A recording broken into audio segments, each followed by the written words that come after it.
I read this somewhere. It's like, don't try to ruin my life with lies when your life can be ruined with the truth. And I, you got billion-dollar companies raining down on me from every different place.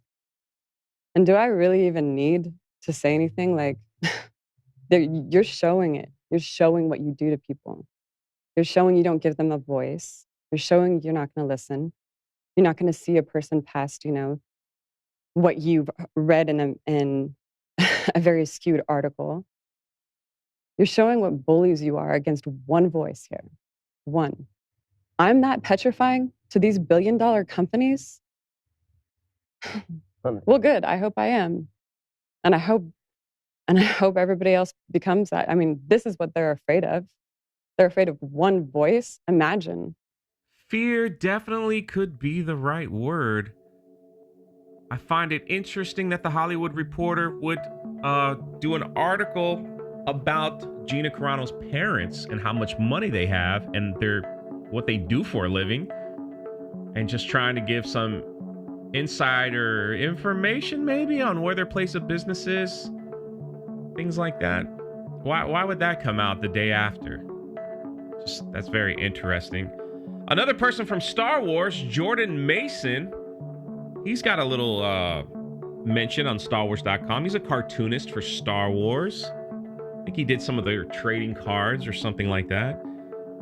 He kind of makes fun of Gina, saying, I could share a story about my friend. They live in Canada, though. You wouldn't know them.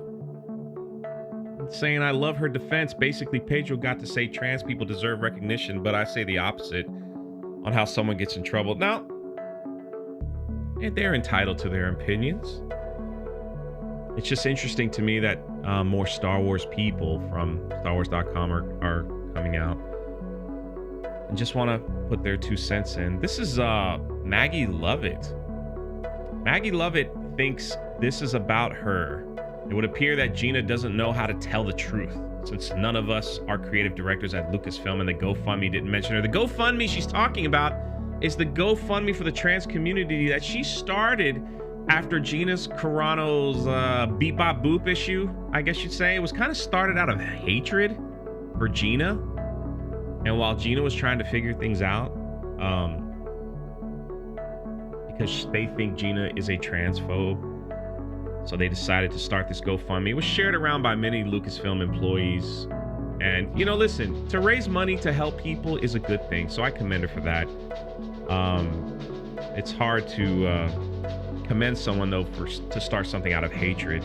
You should do it out of the love and passion you have, not out of hatred. But I'm glad they raised money to help people. But she's also really mad that there's shirts being sold. I mean, the shirts that I'm selling, these shirts right here, the Welcome to the Rebellion shirts, or the Rebellion shirts. There's a link in the description if you want to get one. And she's like, hey, this is copyright. You want to check in? You want to get rid of these shirts? And she actually got some people to flag these shirts, to get these shirts taken down.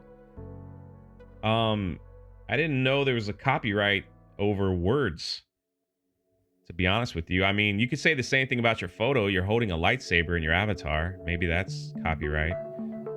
But if they weren't afraid, or if they, if this wasn't bothering them, why would they want to take down my t-shirts? They also think that Gina's selling these shirts, which is weird because that means they're not doing their homework. Gina just posted a picture of someone with the hoodie on her Instagram story.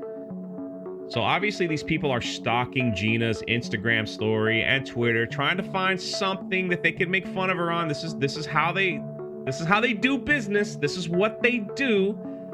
They stalk and they wait and they wait and they wait so they could pounce. I'm just saying. Is it really that serious? Now this is Pete from Around the Galaxy podcast.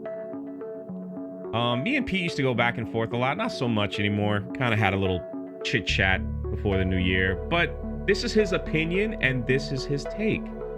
The Gina interview on Shapiro's Paranoia channel is hard to watch. She's incoherent and rambling, answering Shapiro's leading questions like a nervous witness on the stand.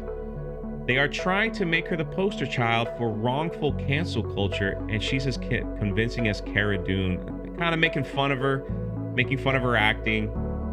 That's his opinion, and I hope he sticks with his opinion because, you know, that's what I believe in. If you have an opinion on something, feel free, post it, be a man, stick with it, and then... Oh, never mind. Welcome to the rebellion.